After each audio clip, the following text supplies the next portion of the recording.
Buenos días a todos.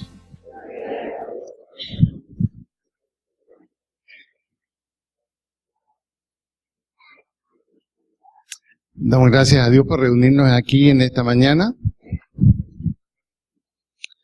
y confiamos en que la palabra del Señor en esta mañana nos ayude mucho.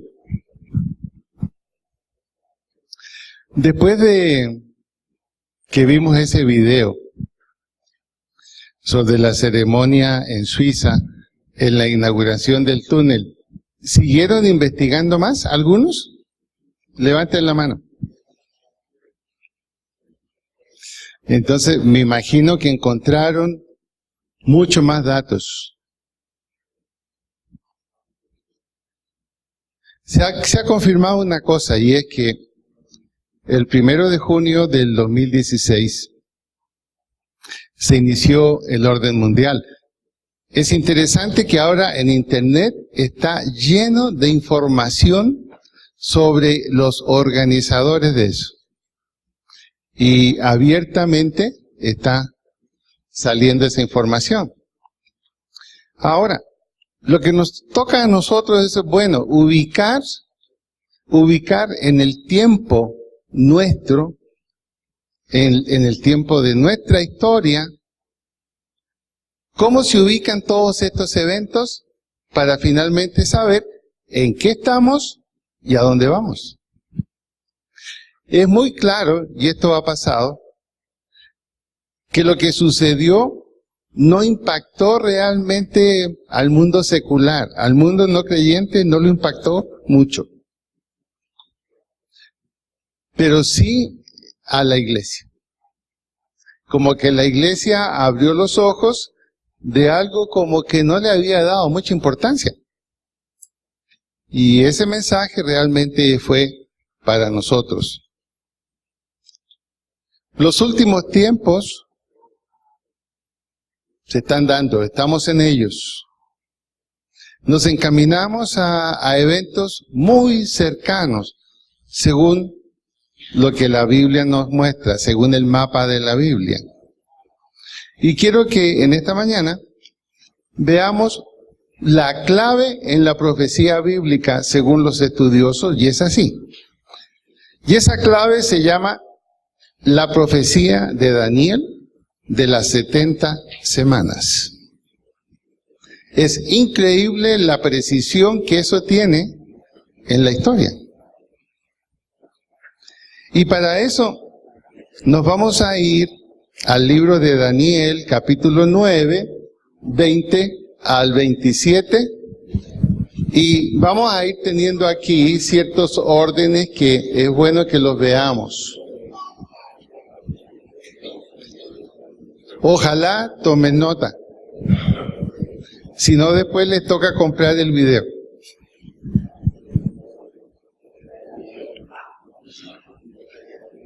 En Daniel 9 se habla de la profecía de las 70 semanas. Vamos a explicar qué es eso. Si miran en el capítulo 9 de Daniel, en el versículo 2, dice lo siguiente: en el año 1 de su reinado, yo, Daniel, miré atentamente en los libros el número de los años de que habló Jehová al profeta Jeremías, que habían de cumplirse las desolaciones de Jerusalén en 70 años. Los 70 años tienen que ver con Jerusalén, con el pueblo de Israel como centro de todo. Por eso muchas veces hemos dicho, y los estudiosos también lo dicen, que Israel es el reloj de la historia. Israel es el gatillo de la historia. Por lo tanto, estar atentos a lo que sucede en Israel es saber qué está sucediendo y hacia dónde va la historia. Entonces Daniel dice, esta profecía de los 70 años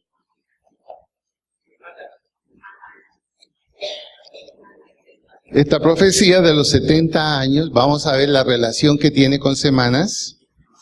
Esta profecía ya había sido dada a Jeremías, antes de Daniel. El problema es que nadie entendía qué era esto. 70 semanas o 70 años, nadie lo entendía. Estaba como oscurecido, como en un misterio. Y Daniel tiene esa visión de interesarse por conocer qué es esta profecía de los 70 años o las 70 semanas. Demos vuelta ahí mismo en el 9 al versículo 20 y ahí vemos la explicación que Dios le dio a Daniel. Leemos.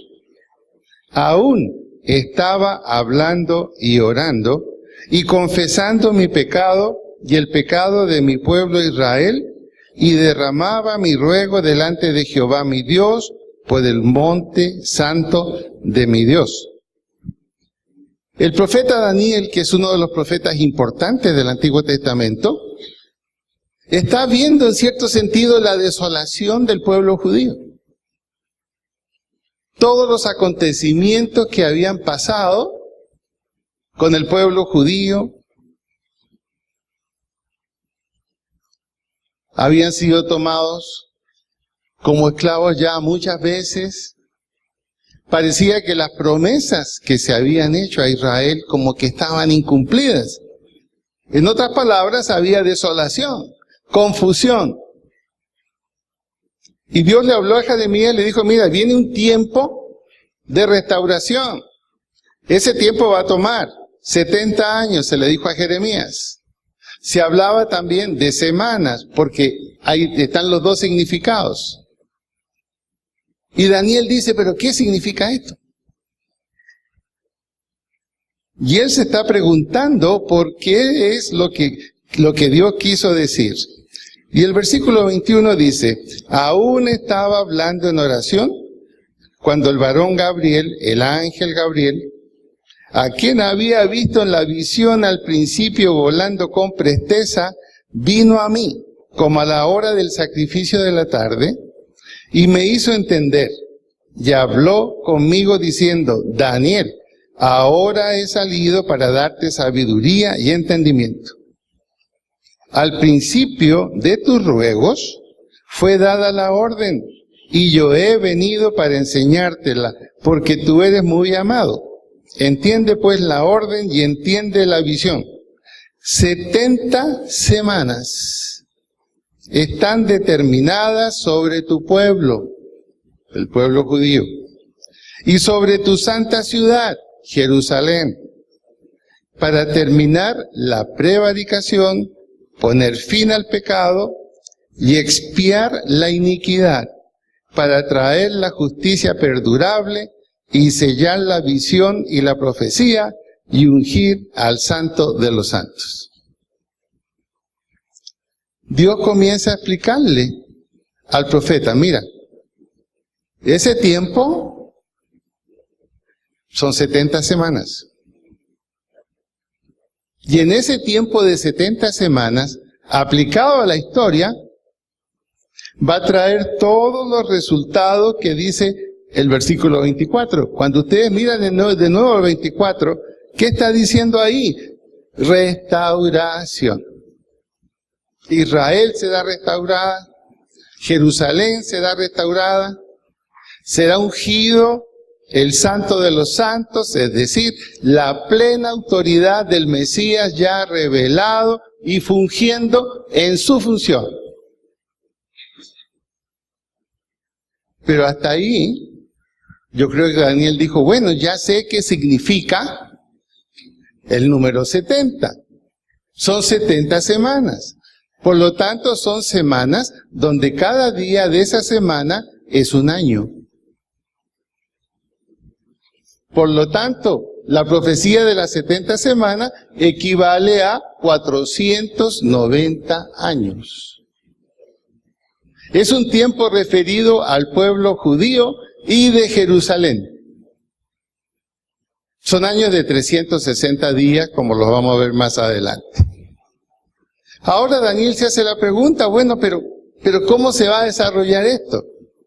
¿De qué manera va a suceder?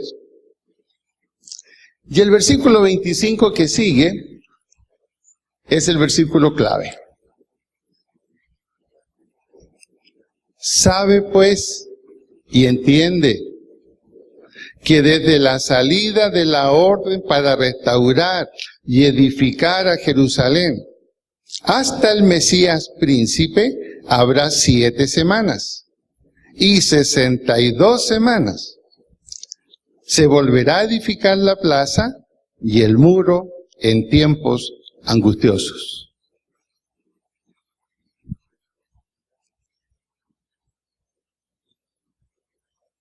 $49 años.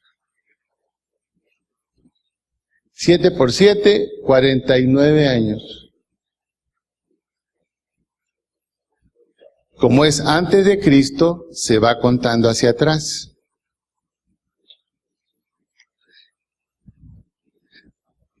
Desde la salida de la orden para restaurar y edificar a Jerusalén. ¿Quién dio esa orden? En el año 445, el rey Artajerjes dio la orden de reedificar, orden que después cumplió Nehemías. El año 445 sale el decreto de Artajerjes, se permite, se va a restaurar, hay un encargado, se envía con todas las cosas, se va a restaurar. Y se restauraron los muros y se restauró un pequeño templo. Esa fue la obra de Nehemías. Ahora, hasta el año 396, ese tiempo tomó esa primera etapa de restauración. Del 445 a.C. al 396. Se cumplió el decreto. Nehemías ejecutó la orden. ¿Se acuerdan que él era copero del rey? ¿Se acuerdan o no? Ok. Y a él se le entregó todo para hacerlo. Entonces, aparte de eso, de la restauración de los muros, aparte de la construcción de un templo modesto, por eso se usa la palabra en tiempos angustiosos, un templo pequeño, un templo modesto, pero también, ¿qué significó? Significó restauración del pueblo judío también. Significó restauración del pueblo judío. Cuando miramos en Nehemías capítulo 8, veamos Nehemías capítulo 8, ¿qué encontramos ahí? Que uno de los problemas por los cuales estaba pasando el pueblo judío es que se habían olvidado de la ley. Y el olvidarse de la ley había traído como consecuencia pobreza, problemas, dificultades, guerras perdidas al pueblo. Los muros de Jerusalén estaban en ruinas y Nehemías va a realizar toda esa tarea de restauración. Pero a la vez la tarea de Nehemías, según Nehemías 8, fue restaurar también espiritualmente al pueblo. Cuando usted mira Nehemías 8, ¿qué hizo Nehemías? Exhortó al pueblo, animó al pueblo y ordenó que la ley fuera leída, porque ya no la leían. Y dice Nehemías 8 el capítulo, usted lo está mirando, que el pueblo lloró al escuchar la lectura de la ley. En otras palabras, el pueblo restauró su confianza, su obediencia en la ley de Jehová. Fue el primer paso a la restauración. Y se cumplió en esos años. Del 445 al 396. El año 396, los muros están reparados, el templo más modesto es levantado. Ahora, ¿por qué dijo Daniel en el versículo 25, en tiempos angustiosos? Porque Nehemías tuvo que luchar incluso contra judíos que no estaban de acuerdo en que se hiciera la obra. Fueron tiempos angustiosos. La Biblia nos dice en el libro de Nehemías que los obreros que estaban trabajando de la mano con Nehemías, dice que tenían una espada en una mano y con la otra trabajaban. Porque había oposición para realizar la obra y la tarea. Por eso fue en tiempos angustiosos. Se cumplieron entonces la primera semana de años. La primera semana de años, 49 años. Pasamos ahora en Daniel al versículo 25. Y de allí al 26. ¿Qué dice el 26? Aquí es un tiempo más largo.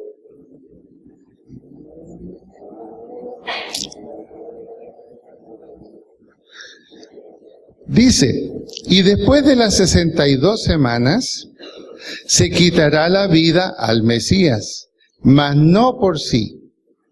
Y el pueblo de un príncipe que ha de venir destruirá la ciudad y el santuario. Y su fin será con inundación, y hasta el fin de la guerra durarán las devastaciones.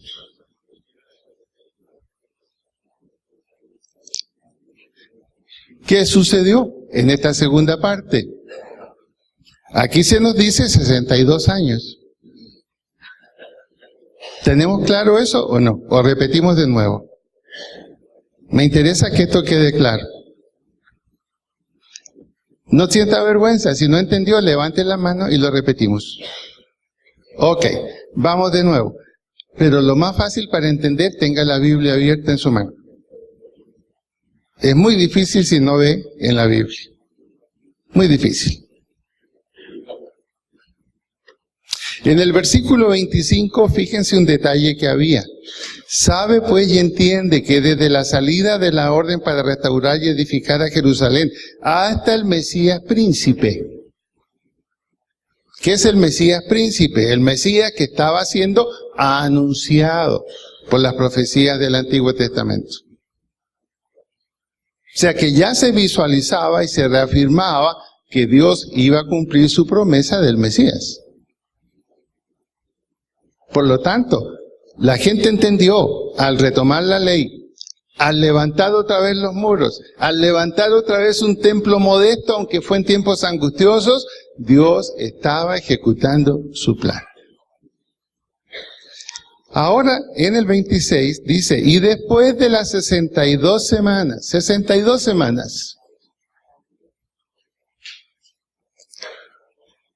tenemos 7 por 62, una semana tiene 7 años, acuérdense que cada día es un año.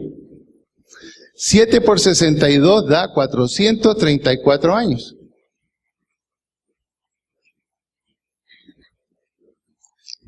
Significa entonces, a partir del 396, donde habíamos quedado, antes de Cristo, al 32 después de Cristo, transcurren 434 años. Transcurren 434 años. Ponga atención, no crea que esto es para la risa. Está sucediendo aunque usted lo crea o no lo crea. Edificación del segundo templo. Esto fue en la época de Herodes. El segundo templo fue el más modesto. El de Herodes fue una de las 7 maravillas de la antigüedad. Edificación del segundo templo, donde Nehemías termina, año 396. Ahí terminó la obra de Jeremías. Desde ese año hasta el año 32 después de Cristo, ¿Qué es lo que sucede en esas 69 semanas? ¿Qué sucede en las 69 semanas?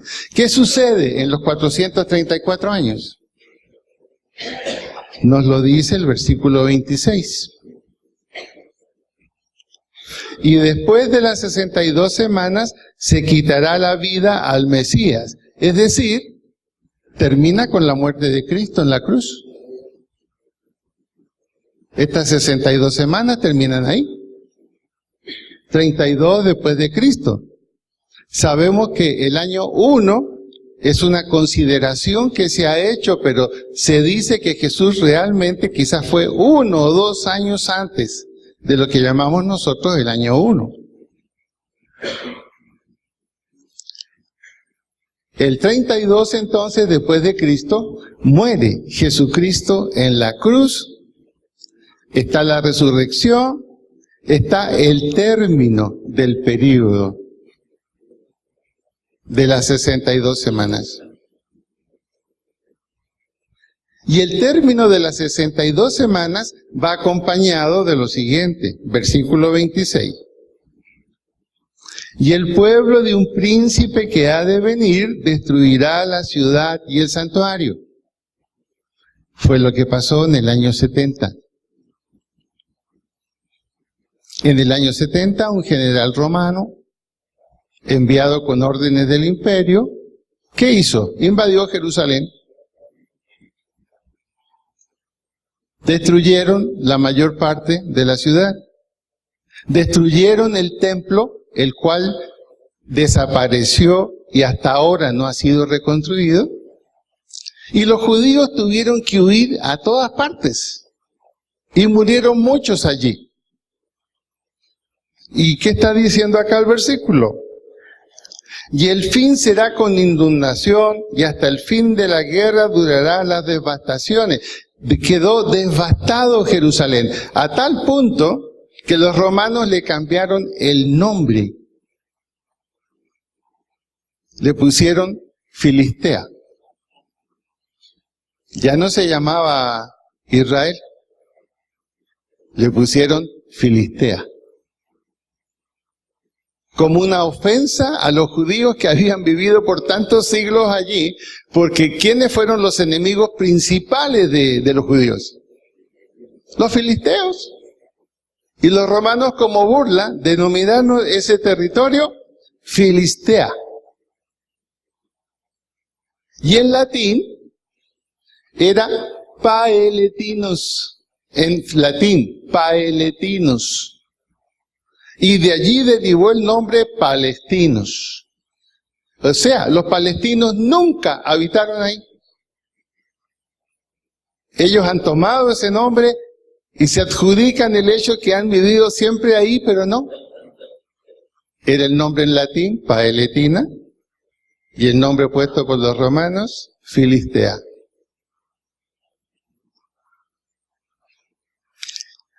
Ahí están las 69 semanas. Acuérdense, estas semanas tienen solamente que ver con el pueblo judío y con Jerusalén y con su restauración. No tiene que ver con nosotros.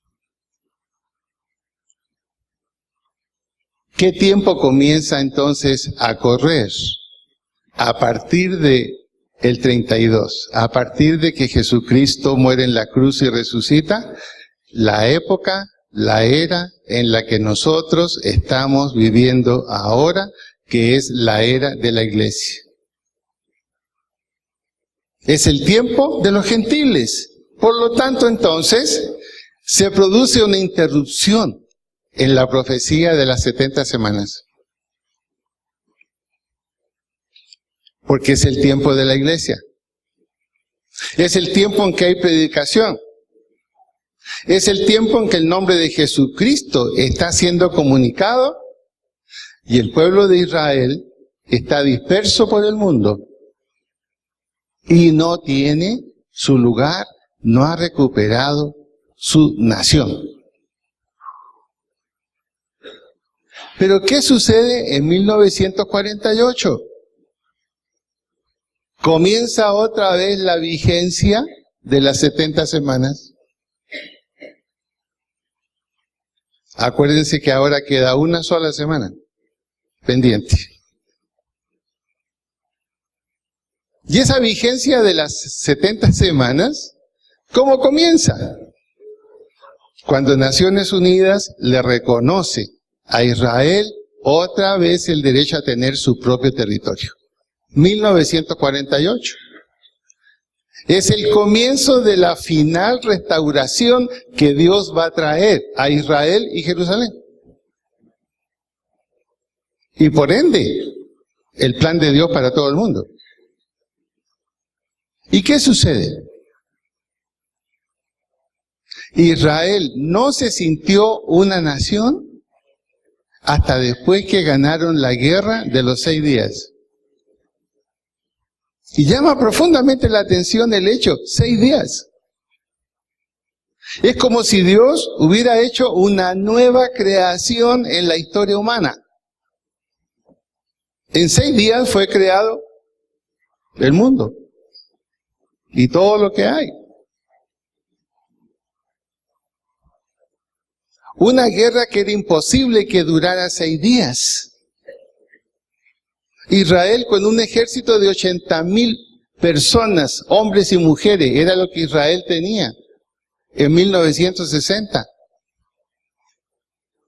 La mayoría de los varones judíos habían sido acabados en el exterminio que hicieron los alemanes.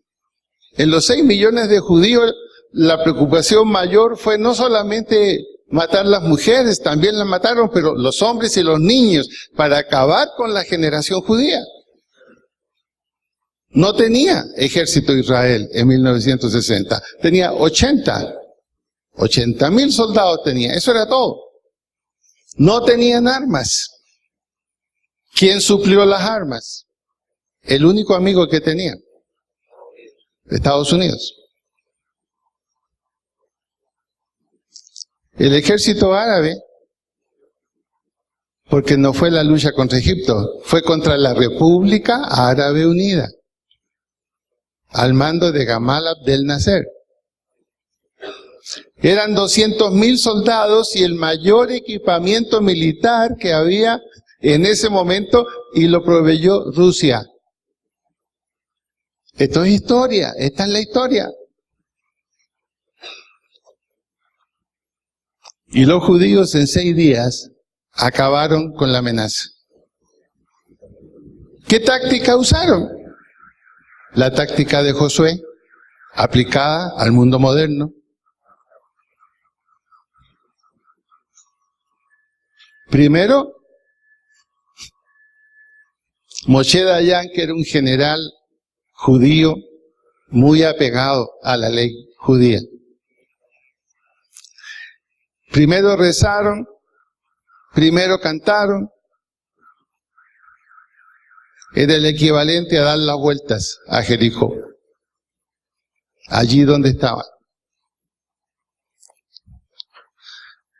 Y construyeron las bases para los aviones hundidas en el desierto. No se veían, parecía que no había nada. Y cuando comenzó la guerra, decenas de rampas cubiertas de arena en el desierto se levantaron y salieron los aviones, volando bajo la percepción del radar. No se había hecho nunca eso. Aviones a retroimpulso de guerra, volando 40, 50 metros sobre el suelo. Eludieron los radares. Y acabaron con la aviación árabe. Con la mayoría de sus recursos técnicos los acabaron. Los que van a Israel van a ver el testimonio de lo que digo, van a ver las huellas en el desierto del Sinaí. Todavía están restos de tanques, de jeep y de elementos de guerra. Ahí están, hundidos en la arena.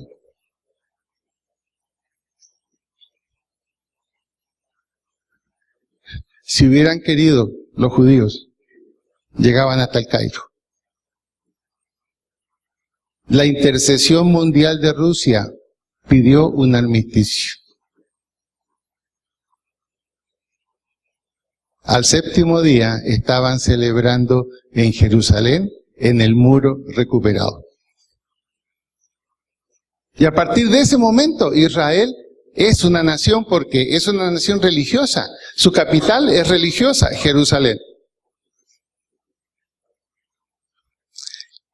Eso da inicio a la última semana que nos falta. Porque las semanas tienen que ver solamente con la restauración total de Israel, el fin de la prevaricación, el fin del pecado y la unción del Santo de los Santos. En otra palabra, la última semana tiene que ver con el establecimiento del reino de Dios en la tierra, dirigido por el Señor Jesucristo, y la aniquilación del nuevo orden mundial que ha comenzado y que será muy vigente y fuerte en esa última semana. ¿Nos queda claro o no? ¿O repetimos? Entonces ya nos ubicamos, entonces le pregunto, ¿en qué semana estamos? En la última. En la última. Porque la última semana tiene que ver con Israel, y al tener que ver con Israel, tiene que ver con todos nosotros también. Muy bien. Hasta aquí entonces han transcurrido 69 semanas. Hemos entrado en la última semana. La preparación de la última semana.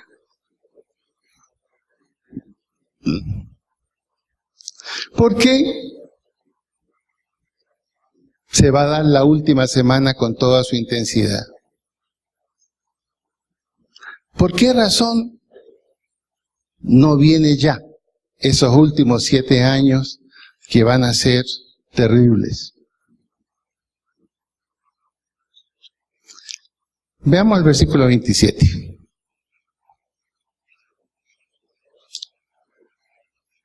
Versículo 27. 7 por 1, 7 años. Ahí está la última semana. No cumplidos aún. Pero ya están en camino. Ya están en camino. Corresponde a lo que la Biblia llama la gran tribulación. Ese es el nombre que tiene la última semana. Si miramos Mateo 24, 15 al 31, que lo hemos leído muchas veces, allí se habla de tribulación y también gran tribulación. Nosotros estamos viviendo en el tiempo de la tribulación. El tiempo de ahora es tiempo de tribulación. Mire cómo estamos. Ahora, ¿le parece a usted coincidencia que después de lo que hicieron el 1 de junio del 2016, Francia y Alemania, los dos a la cabeza, ¿le parece coincidencia lo que acaba de pasar en Francia, en Niza? Jamás ha habido un ataque de ese estilo. Un hombre con un camión cargado de explosivos, él también con explosivos, y manejando el camión contra la multitud, llevándose por delante a niños, lo que sea.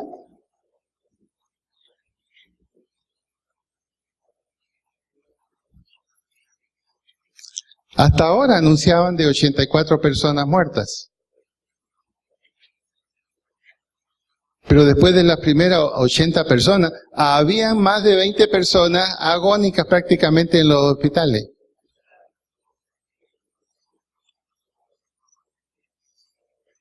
Ahora hágase la pregunta, ¿por qué todo ha ido a dar a Francia principalmente? Hágase la pregunta, ¿por qué cree usted? Piénselo. Es una de las cabezas que está empujando el nuevo orden mundial junto con Alemania. Investigue sobre Alemania. Investigue sobre la economía alemana. Investigue sobre los márgenes de pobreza que hay en Alemania. No todo es tan bonito. Hay serios problemas en la Comunidad Europea. Los van a resolver.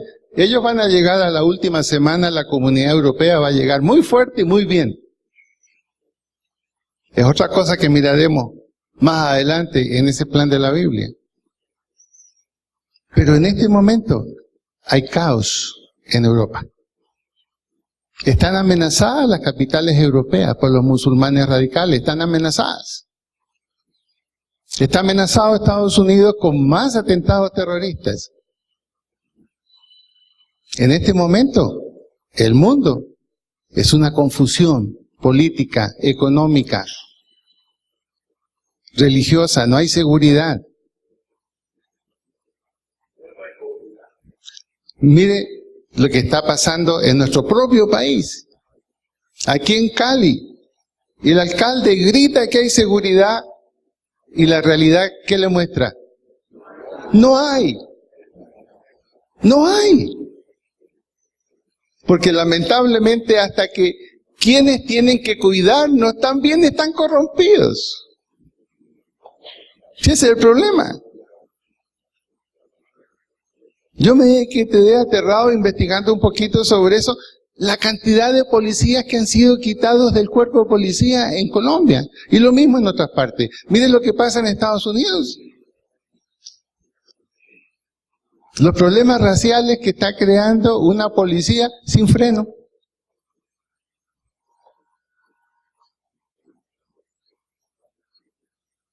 Ese es el mundo en que estamos viviendo. Tribulación es lo que caracteriza nuestro mundo. Tribulación, esa es la característica de nuestro mundo.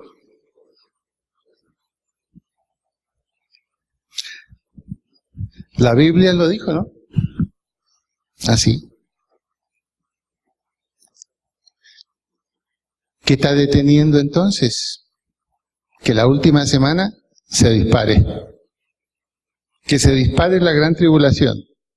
Que se dispare el nuevo orden mundial. Que haya un poder único y mundial. Que a toda la gente le van a poner el chip que ya está funcionando. Va a desaparecer el dinero.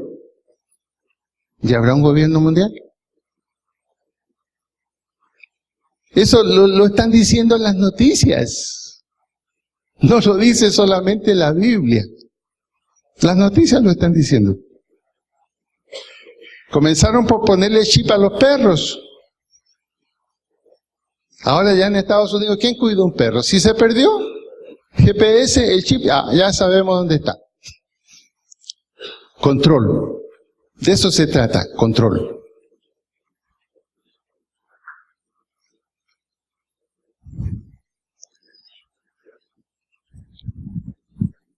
Vamos a la caracterización de la última semana. Por favor, vayan a Apocalipsis 11, 2 y 3.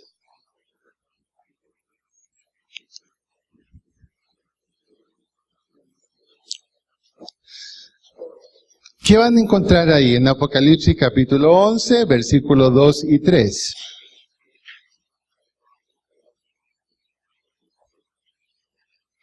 Allí se habla de una semana.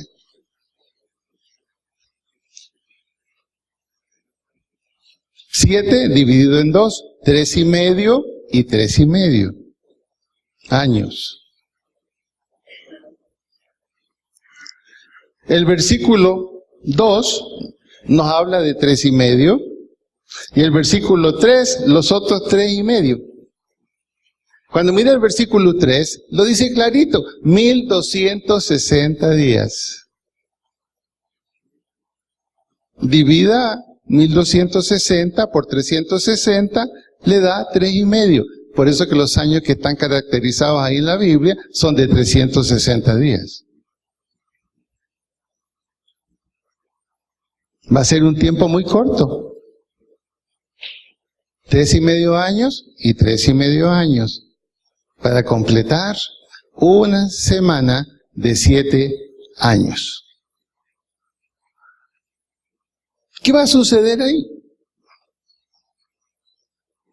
Primera pregunta. ¿Los verdaderos creyentes en Cristo van a estar ahí? ¿Qué dice usted?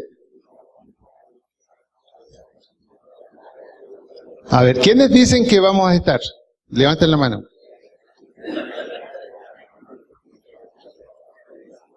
La respuesta es no. ¿Y dónde vamos a estar nosotros? Porque lo que está deteniendo el comienzo de la última semana es que no ha ocurrido todavía el rapto de la iglesia. Al ser quitada la iglesia del mundo, es quitada la predicación, es quitada la salvación por gracia, es quitada la obra del Espíritu Santo convenciendo y convenciendo.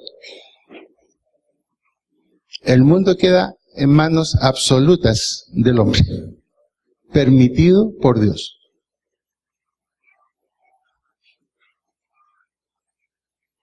¿Dónde dice esto? En 1 Tesalonicenses 4, 13 al 18, ahí está el rapto de la iglesia.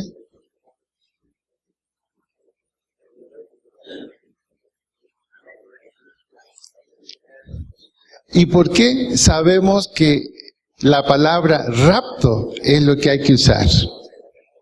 Mire su Biblia. Mire su Biblia. Póngase atento porque esto es real, ya cosas están sucediendo. Dice que seremos arrebatados en las nubes. Arrebatados. Y la palabra arrebatado en el griego es como ese ladrón que está al lado suyo, le mete la mano al bolsillo y escapa. Es decir, cuando usted no lo espera. Cuando usted está absolutamente descuidado, cuando usted no está en la iglesia orando, gracias Señor porque vienes por mí, gracias porque vienes por mí. Tendría que estar 24 horas haciendo eso. No. Va a ser cuando usted esté trabajando, o esté comiendo, o esté discutiendo, o donde esté. Arrebatado. Y si mira con cuidado, allí dice que estaremos con el Señor en el aire, o sea que el Señor no toca la tierra, no será visto. Por eso dice como un ladrón en la noche. ¿Es posible ver un ladrón en la noche? No. Simplemente los creyentes en Cristo desaparecen del mundo.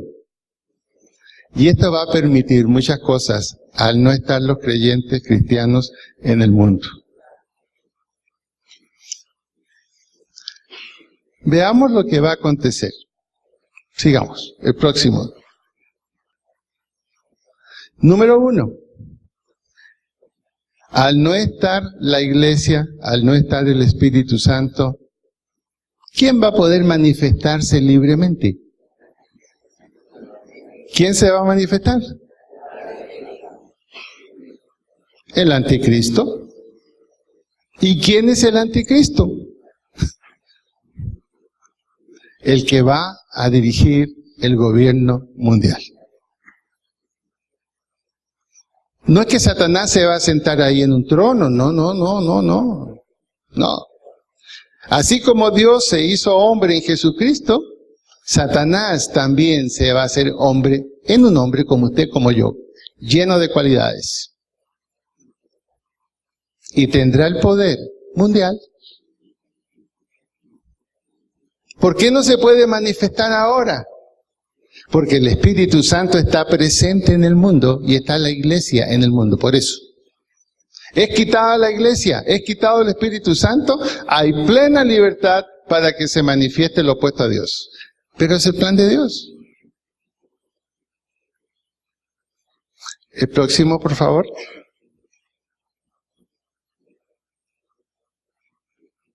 Segundo, se va a manifestar en esa última semana la iglesia mundial.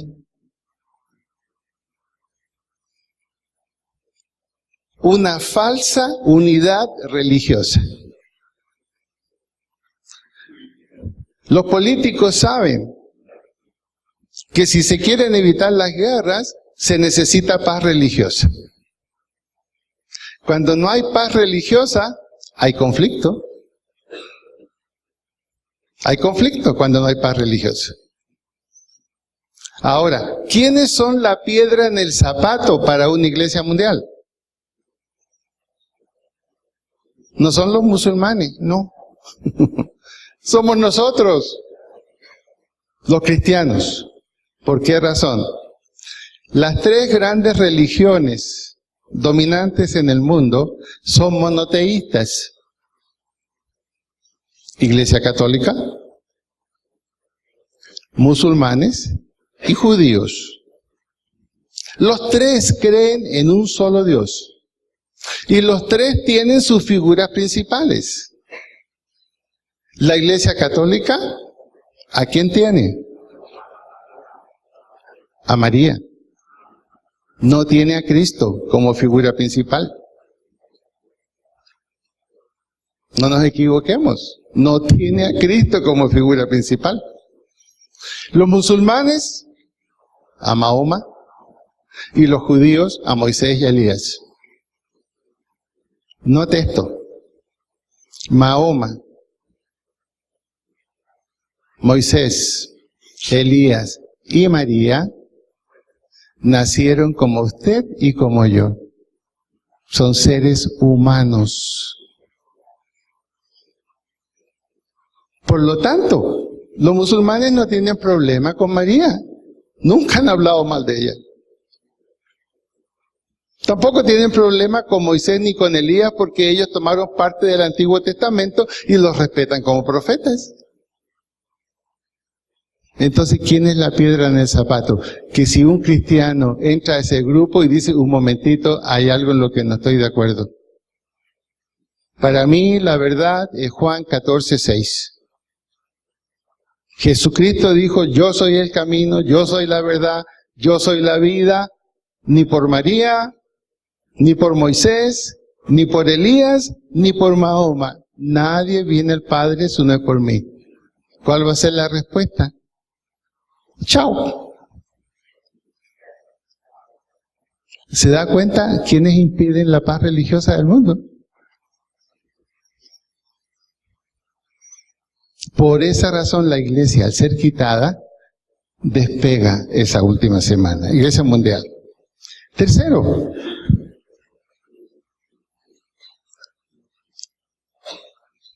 la reconstrucción del templo judío.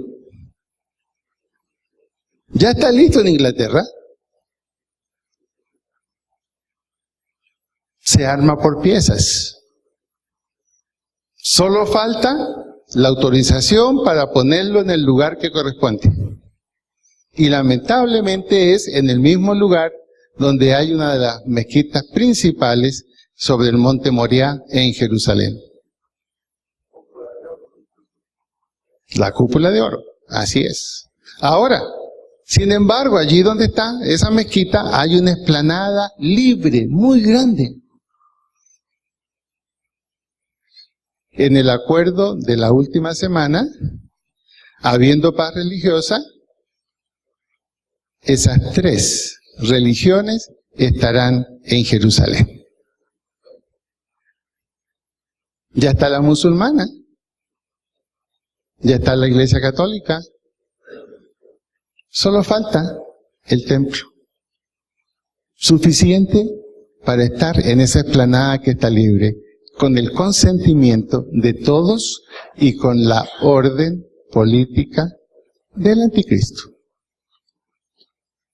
Y los 3 primeros años y medio de esa semana van a ser una paz y una prosperidad en que el mundo va a dar gracias que se fueron los creyentes. Así dice la Biblia. Habrá una prosperidad como nunca.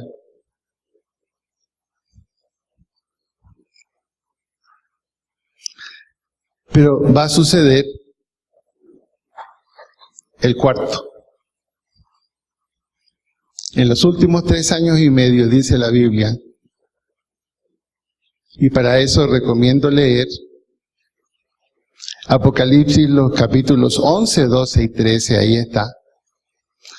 O basta que lean Mateo 24, del 15 al 31, que en ese momento de paz, el anticristo va a entrar al templo judío, se va a sentar en el lugar santísimo y va a decir: la alabanza es para mí porque yo soy Dios. Y ahí viene el despertar espiritual de los judíos. Se habían confundido. Habían pensado que el anticristo, con todo lo que hacía y con la paz que había y la prosperidad, pensaron que este era el Mesías. Ellos siempre esperaron un Mesías político y económico, acuérdense, que los pusiera a gobernar. Y al darse cuenta, ¿qué hacen los judíos? Lo rechazan. Y al rechazarlo, entonces, los judíos serán perseguidos. Todos aquellos que confiesen su fe serán perseguidos. Porque los judíos, entonces, como dice el apóstol Pablo, por fin se van a convertir. Por fin. Pero será a precio de sangre. Pregunto, ¿habrán algunos cristianos en esa época? Sí. Sí van a haber.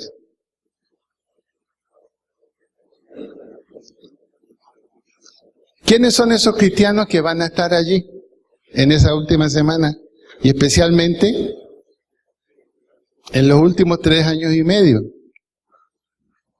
Aquellos que solo fueron medias tintas en el día de hoy. Aquellos que hoy solamente simpatizaron y fueron calientasillas en una iglesia y nada más. Y nunca tuvieron una conversión real. Aquellos que no se comprometieron nunca, y eso dio muestra que no tenían un compromiso en el corazón. Pero ¿qué los va a convencer a ellos? Lo que los va a convencer a ellos va a ser el rapto de la iglesia cuando vean que sus amigos que realmente eran molestosos como cristianos ya no están. Y van a tener que decir, hombre, era cierto eso, ¿y ahora qué hacemos? Nos toca creer. Pero si no podemos ahora libremente creer, nos van a perseguir, nos van a liquidar. Es el precio por haber despreciado la sangre de Cristo cuando la salvación fue gratuita.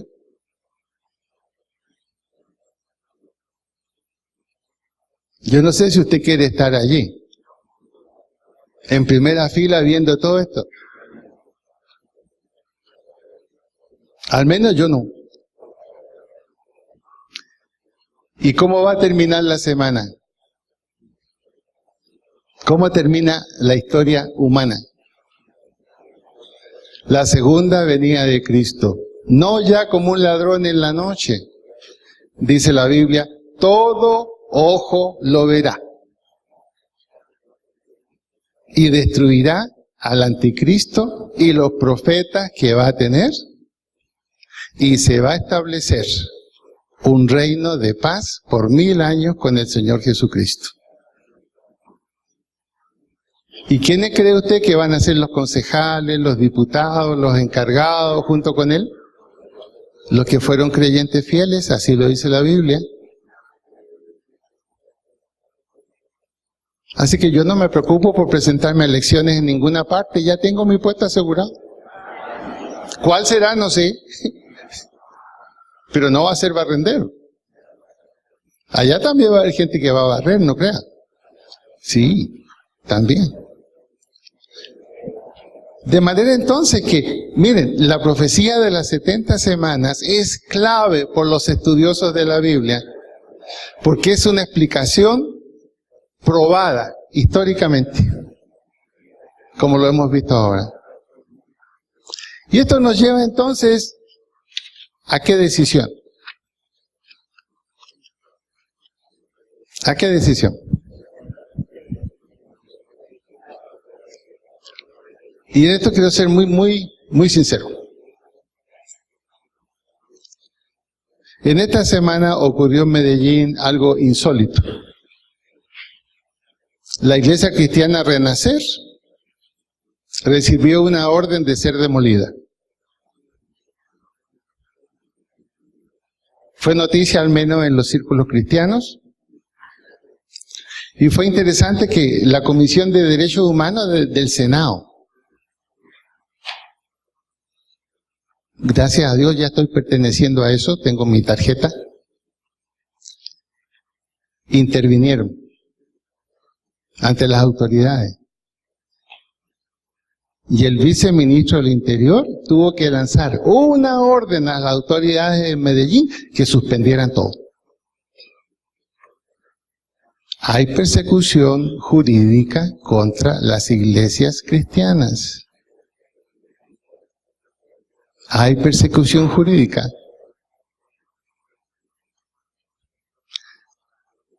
Tanto las buenas como las malas. Pagan justos por pecadores a veces. Número 1, quiero que lo guarden en su mente.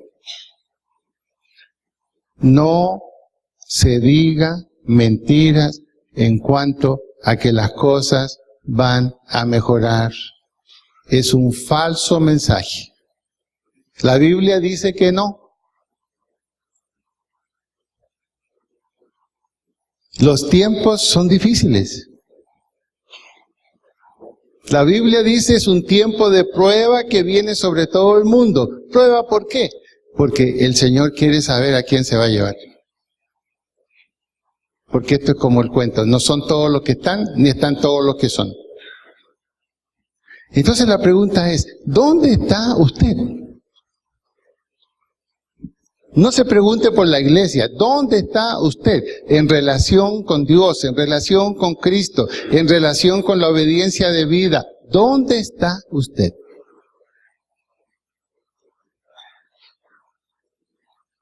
¿En qué plano de relación, de comunión está con el Señor? Segundo, si la respuesta suya es sí, estoy en una buena relación y comunión con el Señor, hágase la siguiente pregunta. ¿Qué estoy haciendo por Él con los talentos y dones que Él me dio? ¿O estoy simplemente sentado? ¿Qué estoy haciendo? La Biblia dice que el buen árbol, ¿cómo se conoce? Por sus frutos. Esto es como el novio. Si no propone matrimonio, no sirve. Claro. Como decimos en Chile, ¿no? Puros saltos y gritos, pero puñetes ninguno. No, así decimos. Puros saltos y gritos, pero puñetes ninguno. Entonces tenemos que contestarnos seriamente esa pregunta porque el tiempo es breve. Yo no digo que el Señor Jesús va a venir esta noche, pero el que puede, puede. Y ya estamos en ese tiempo. Mire lo que vuelvo a repetir. Vea lo que sucedió el 1 de junio. El diablo está empujando el tiempo. El diablo está empujando el tiempo. El nuevo orden mundial que ya comenzó primero, ya está empujando las cosas.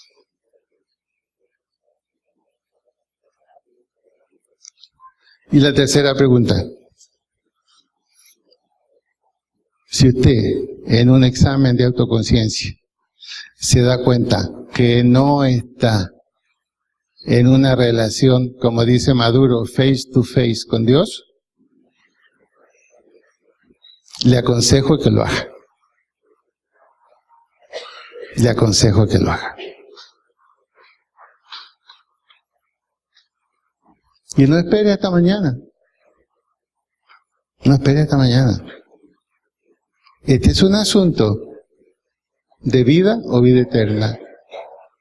La vida la tenemos, vida eterna también, pero tenemos que entrar al lugar donde la vamos a disfrutar. Lo invito a que nos pongamos de pie.